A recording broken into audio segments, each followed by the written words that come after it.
Hi, everybody. Welcome to English Digest. I'm Stephanie. And I'm Tom, and today we're going to continue talking about insects as food or insect foods. We're using the word insect here to describe food, so insect foods. Again, foods made from insects, which are bugs. It could be ants or spiders or beetles or whatever. They're grinding up those insects and putting them in our food like bread and ice cream and other stuff. Yeah, they're becoming quite popular.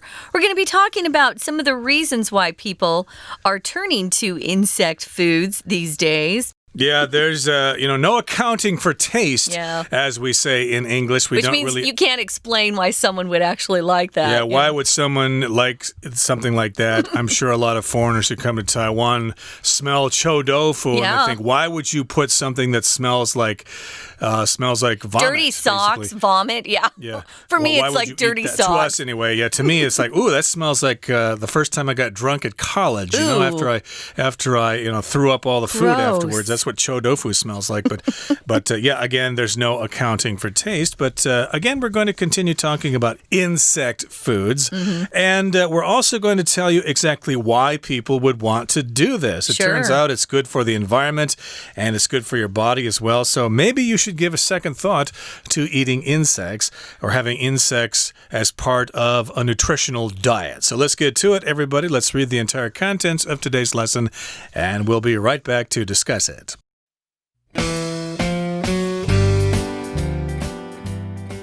The recent buzz about insect-based foods comes for a good reason.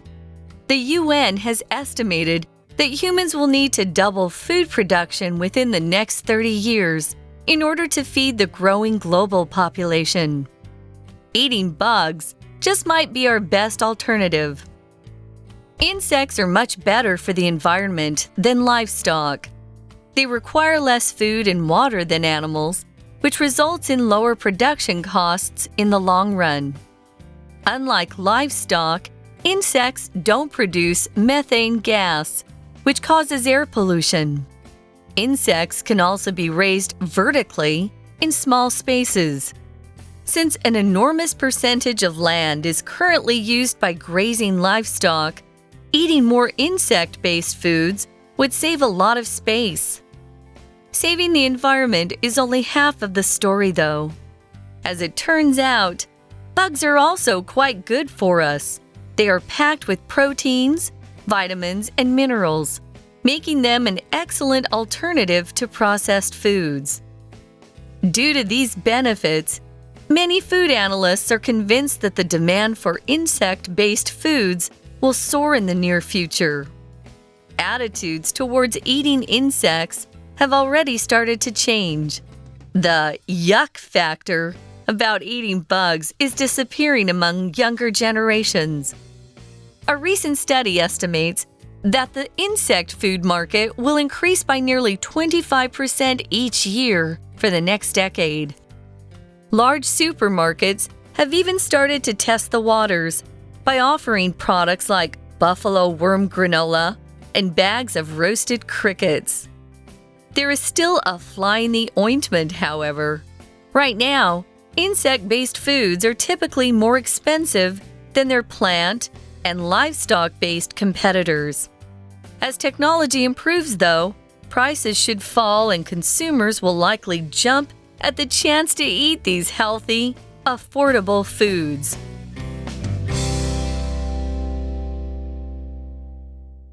Okay, let's explain the entire contents of today's lesson for you right now. Again, we're talking about insect foods. They're the bee's knees. Something really fantastic, something really special. And now we've got the word buzz here. Maybe you've seen the Toy Story movies and the character Buzz Lightyear. I think he was named after Buzz Aldrin, the famous Apollo astronaut. But here the word buzz just refers to gossip, talk, something that's really popular, a popular topic of discussion. So the recent buzz about insect-based foods comes for a good reason. Yeah, what's all the buzz about insects? What's all this popularity? Why are people talking about this so much? Well, it comes for a good reason. There's a good reason why people are talking about insect-based foods so much. There is a good reason. It's interesting here. I know in last month's edition, we had an article that had a long dash, and then after the dash, it said, for good reason. And we kind of explained why that is just non-count. Here is an example of the opposite, guys. You can say for good reason using countable, which would mean you'd add that okay, or say for good reasons. Or it could be non-count. We do this for good reason. And that just covers a lot of things. They're both correct. I'm sorry. English is so crazy like that. Sometimes we have both countable and non-count on the same word, and it makes things kind of tough. The more you can read, though, if you read a lot of English, your writing will get better as you are introduced to these phrases more and more. Okay, getting back to the next sentence, it says the UN, or United Nations, has estimated that humans will need to double food production within the next 30 years. If you estimate something, guys, it means you give kind of a good guess. You look at the facts, and without knowing everything, or maybe even doing a calculation, you kind of have a good guess. So it's not completely in the dark. You have some idea. So estimate is the verb form. Be very careful if you're using the noun form, guys. We changed the pronunciation for you. I'm sorry. It's estimate. Estimate is the noun, and estimate is the verb. So they're estimating we'll need a lot more food to feed the growing global population, and eating bugs might be our best alternative. An alternative is a different choice. So sometimes you have different options. Do you have any other alternatives? You could ask your friend. You're moving out. Have you found some new apartments? What's the alternative? So yeah, different choice. Yeah, they're throwing around all sorts of different ideas about producing more food.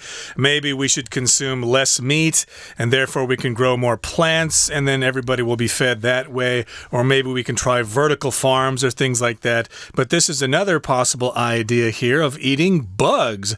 That might be a really good alternative, another choice. Now, insects are much better for the environment than livestock. Livestock refers to animals that are raised for food, and that could be cattle or pigs or sheep or whatever. It would also include chickens and ducks and geese and stuff like that, all those animals that we eat. But yeah, they're kind of bad for the environment because they require lots of foods to feed them, and that's kind of wasteful. If we eat further down the food chain, actually, we can save a lot more energy that way. But still, people like the taste of meat, so that's going to be hard to get rid of livestock as part of food. I think we're going to have that for a long time here, but still, insects are maybe a possible alternative to livestock. Yeah. You can have a lot of livestock on your farm. They require a lot of land to graze on. Cows, pigs, goats, things like that. My sister has a farm, and I was surprised at how much land they need just to take care of these animals. So, yeah, it's an idea. They require less food and water, which results in, these are the results. What does it result in? What's the consequence of this? Lower production costs in the long run. In the long run means quite a bit of time passes by eventually. So I'm trying to redecorate my apartment because in the long run, I think it'll be cheaper if I just redecorate than actually moving out and finding another apartment that's already decorated in the long run. You're going to save some money and save some time in the long run. So unlike livestock, insects don't produce methane gas, which is the gas that is emitted when the cows, for example, fart or pass gas. Yeah, to put it mildly, yeah. Yeah, we couldn't say the word fart in my family growing up. It was considered to be not polite. Oh, no. So it causes air pollution. Pollution, of course, is that dirty air that we see sometimes on bad days here in Taiwan. That's why a lot of our folks on scooters wear masks to protect themselves from the bad air or pollution. That's not good for anybody. Indeed. And of course, they produce that methane gas. I did want to mention that methane is a type of gas that a lot of scientists think causes global warming to increase. And again, that causes air pollution. And of course, that's when you put dirt or things into the environment like water pollution, air pollution, noise pollution, yeah. et cetera, et cetera. Light pollution. Too many lights, for stargazers, you can't see the stars if there's too much light pollution, etc. And insects can also be raised vertically in small spaces, as you said. So vertically means going up and down, and horizontally is along with the land, left and right. And since an enormous percentage of land is currently used by grazing livestock, eating more insect-based foods would save a lot of space. So, yeah, like you said, is it your sister who has a farm? Yeah. You notice that they have lots of land there to graze the livestock. The livestock, the cows, the cattle. Chickens. Yeah, chickens. They need to walk around and eat the grass and stuff. So you need a lot of land for that. So again, you need a large percentage of land. So if you're using the word percentage, you're talking about a fraction of 100. And usually you use some kind of adjective like a small percentage, a large percentage. In this particular case, it's an enormous percentage of land. A large amount of land, maybe 70% or something like that, needs to be used for the livestock so that they can graze, or grazing livestock. Yeah, and if livestock grazes, we're usually talking about cattle. They eat the grass of where they're located, and they have to move the cattle, to different areas of land because they've eaten all the grass. Or the sheep eat grass as well. So eating more insect-based foods would save a lot of space. It's also really good for some of the poorer countries or poorer areas of the world who can't afford to buy livestock. So they have turned to growing bugs, using bugs to make a living, which is great for them. So as it turns out, bugs are also quite good for us, so it saves the environment. We don't have to use a lot of land. But that's only half the story, which means there are other good things about it. They're good for us. We talked in our first lesson about how they have a lot of nutritional value. They're packed with proteins, different kinds of proteins, vitamins and minerals, and it makes them an excellent alternative to processed foods. Processed foods, of course, are the foods that you go and buy in the grocery store where they've prepared a lot of what you're buying. Unfortunately, those processed foods aren't very good for you. They add a lot of chemicals. They've usually got a lot of sugar or salt in them. They're not really good for you. But the bugs probably would be better for you health-wise. We're going to talk more about this, but first, we're going to take a break and listen to our Chinese teacher.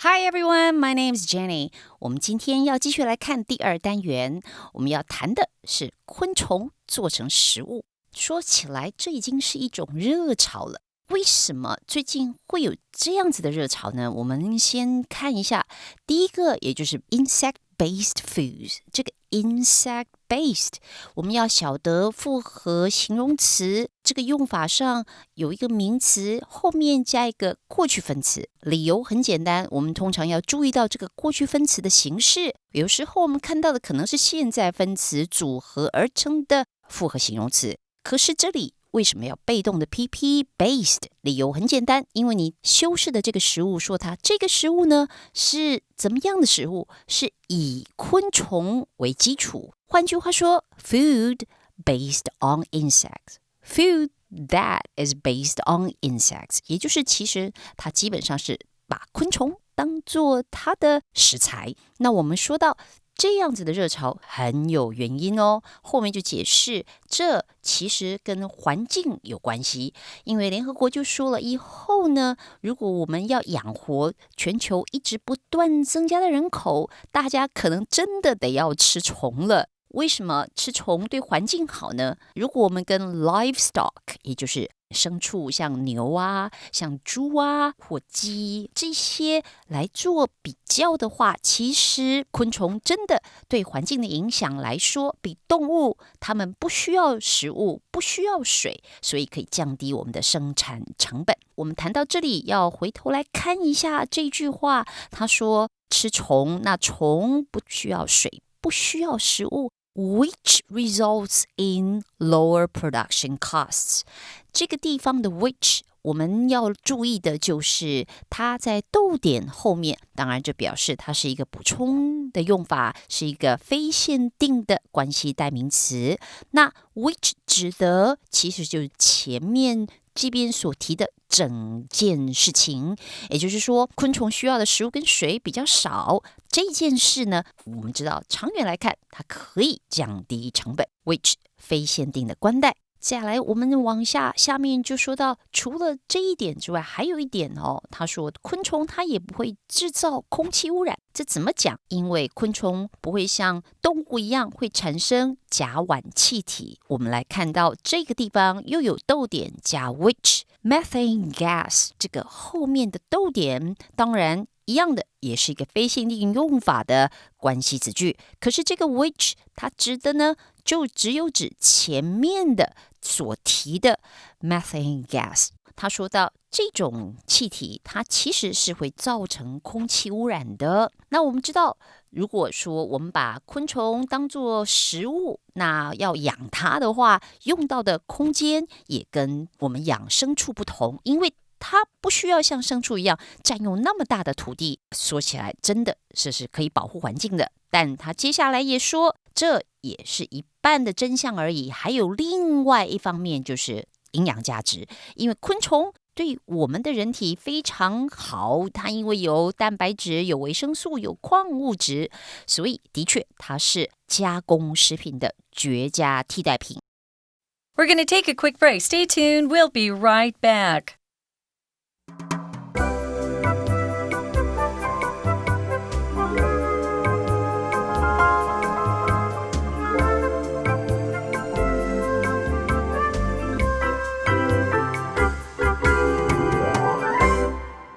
Okay, let's continue to talk about the benefits of insect-based foods. They can save a lot of space, and they actually have a lot of nutritional value. They're packed with proteins, different kinds of protein, vitamins, and minerals, and they're an excellent alternative to processed foods, and they are an excellent alternative to meat and stuff like that. So, yeah, give it some more thought there. And due to these benefits, or because of these benefits, many food analysts are convinced that the demand for insect-based foods will soar in the near future. So we've got people who work for news agencies or for universities or other companies, and they're food analysts. They're looking at food and they're wondering if we're going to have enough food in the future. So they are convinced that the demand for insect-based foods will increase. They not only will increase, but they will soar. Soar means to fly into the sky. Usually like an eagle soars in the sky, but in this particular case, the demand for insect-based foods will take off. There'll be a very high demand. Demand, of course, is when people want something. It can be a verb, too. Like if you haven't finished your pickle there, I could say, I demand your pickle. Give me your pickle because I want to eat it. And if you're convinced about something, there's no doubt in your mind you think that that is the case. Yeah, notice here you have to use the be verb, guys, to be convinced of something. So I'm convinced that Taiwan has some of the best food in the world. I love your food here. So to be convinced, yeah, and like Tom said, you're very, very firm in your belief. You feel like you're really certain about something. Other people can't persuade you to change your mind. So these food analysts are pretty sure that we're going to be needing some insect-based foods in the future. Probably some of these food analysts work for financial companies where they sell stock to different companies. So they have to look into the future and kind of predict whether a particular industry will do well and then advise their clients. So attitudes toward eating insects have already started to change. Yeah, how you feel about eating bugs is your attitude. The yuck factor just means part of eating bugs is just getting over the fact that you're eating bugs. The thing about the crickets that I've heard from some of the people on these shows that I'm watching is that sometimes they can feel the hair on the cricket's legs in their mouth. Okay, that's just sick. Okay, that's the yuck factor right there. But I suppose if you get used to that, you might think that that is something to look forward to. Oh, that's quite a sensation.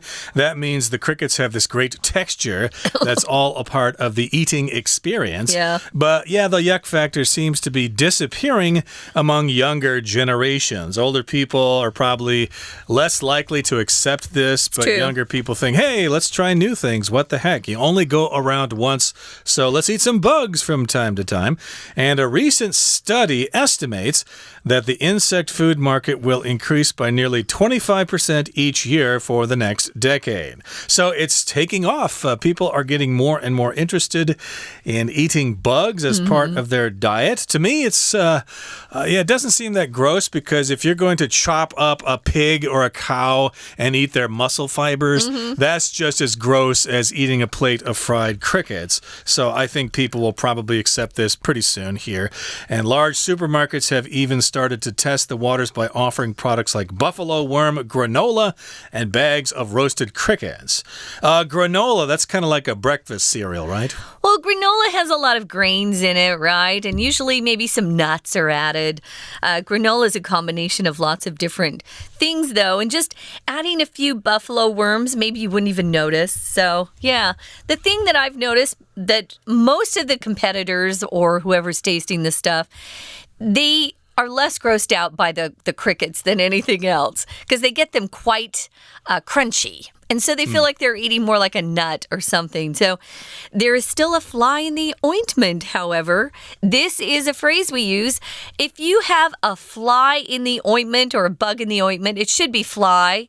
If you're going to do this correctly, it just means there's some sort of problem. Ointment is kind of a thickened gel that you can buy, usually for medical reasons. Maybe you've bought the Vicks Vapor Rub or Mentholatum. You know when you have a chest cold and you put that gel on your chest, it helps you breathe. That's a type of gel. So that's called an ointment. If there's a fly in the ointment, there's a problem. So what is it? Yeah, the fly might get stuck in your ointment there. So here's the fly in the ointment. Here's the possible flaw. Right now, insect-based foods are typically more expensive than their plant and livestock-based competitors. So yeah, you might be willing to give this a try. You might have an open mind and think, yes, I'd like to try a bowl of fried crickets or some buffalo worms or whatever. But, I don't want to spend a lot of money. I'm a student. I've got a part-time job at a convenience store. I've only got so much money to spend. So, yeah, I don't want to spend a lot of money. If I can get a bowl of niu rou mian for cheaper than a bowl of crickets, then I'm going for the niu rou mian, the beef noodles. Yep. Yeah, well, it makes sense because when things are pretty rare, they cost more, guys. As we get more of that thing, of course, the price comes down. So their competitors are actually going to beat them for a while because it's cheaper to buy, as Tom said, the beef noodle soup rather than a bowl of crickets. Depends on where you are, though. And if you're in a country that offers bugs, it's probably a good time to get a taste, see if you like it, see if you could eat it in the future. A competitor is someone you are competing against or someone you're trying to beat.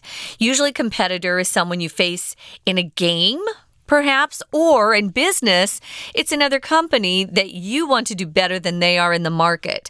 For example, Apple and Samsung are big competitors, or Asus and Acer are competitors here in Taiwan. They're both good companies.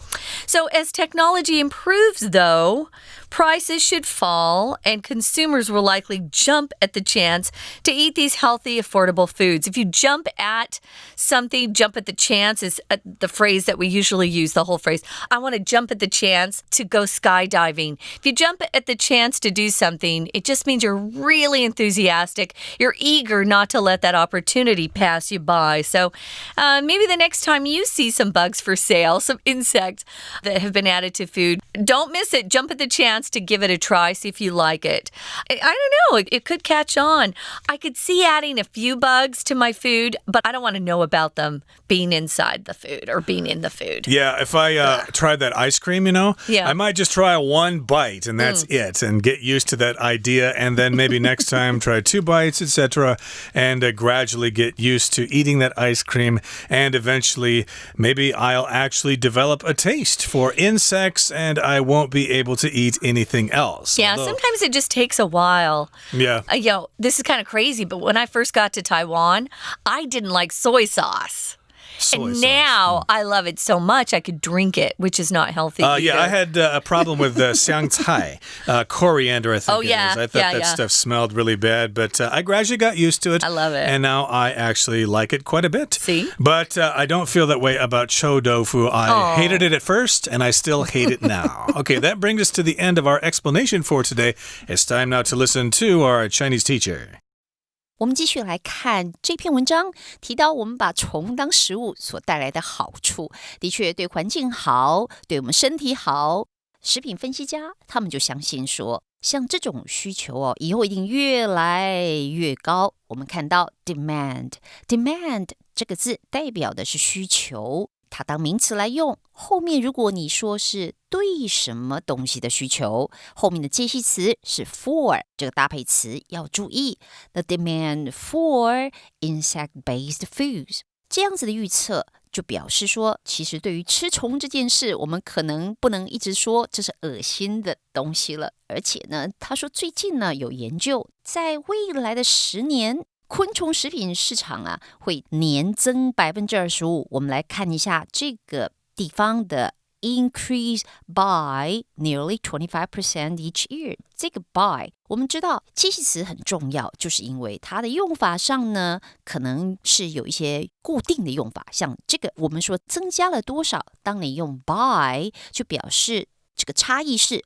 25%， 增加 25%， 所以 by 后面加了这个百分比，表示差异。再来，我们再往下读，他就说到超市里其实现在已经开始有在卖昆虫食物了，大家可以想见吗？水牛蠕虫燕麦片，大家可以想见用蟋蟀炸出来的烤蟋蟀，这其实已经有开始推出。最后就告诉大家，尽管讲了这么多，其实还是有一些美中不足之处。 A fly in the ointment， 那这一点就是要告诉大家，其实昆虫制品它相对现在的价格是比较高的，不过这边也提醒大家，在以后可能越来越多人买了，它就会变成价格降低了。我们今天的节目就到这边结束，我们下次见。